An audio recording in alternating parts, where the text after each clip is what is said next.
अब यहाँ पर दो टाइप के क्वेश्चन आ सकते हैं एग्जाम में, एक तो प्रिंसिपल के नाम से, या कई बार आता है what are the golden rules of first add.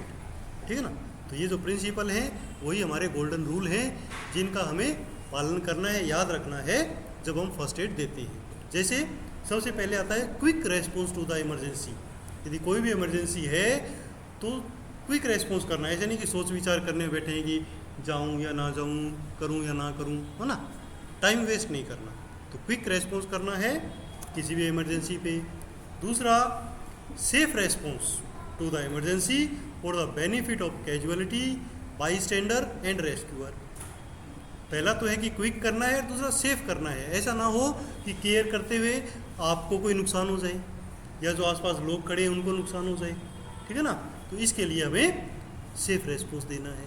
तो इसका एग्जांपल क्या ले सकते हो आप, कि जैसे मान लो कहीं आग लगी हुई है और वहाँ पे एक दो सिलेंडर वगैरह और रखे हुए हैं, ठीक है ना, तो वहीं पर ही आप अगर फर्स्ट एड देने लग जाएं तो ये आपकी गलती होगी, क्योंकि वो सेफ़ नहीं है और ब्लास्ट भी हो सकता है। तो उसको पहले सेफ जगह पे ले जाओ, वो वाली आग बुझाने के लिए किसी दूसरी टीम को कहो, फिर आप फर्स्ट एड।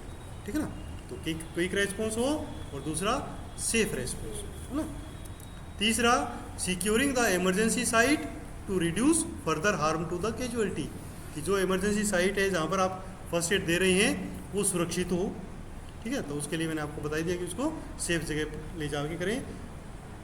जैसे मान लो सड़क पे कोई रोड एक्सीडेंट है तो उसको फर्स्ट एड देनी है तो उसको किनारे पे लेके करें, है ना, नहीं तो कोई दूसरा दोबारा टक्कर मार जाएगा, है ना। इसके अलावा using appropriate first aid procedure and technique, कि जो फर्स्ट एड टेक्निक आप यूज़ कर रहे हैं वो अप्रोप्रिएट होनी चाहिए, यानी कुछ न कुछ आपकी ट्रेनिंग होनी चाहिए, बिना ट्रेनिंग के नहीं। जैसे मान लो आपको CPR आता है तो CPR देना है, नहीं तो उसका कोई फ़ायदा नहीं होगा, कम से कम जो दूसरा है वो करें। इसी प्रकार अगर ब्लीडिंग रोकनी है तो ब्लीडिंग रोकने के क्या क्या टेक्निक होती हैं वो आपको पता होनी चाहिए। ठीक है ना, बैंडेज बांधनी है तो बैंडेज बांधने की टेक्निक पता होनी चाहिए।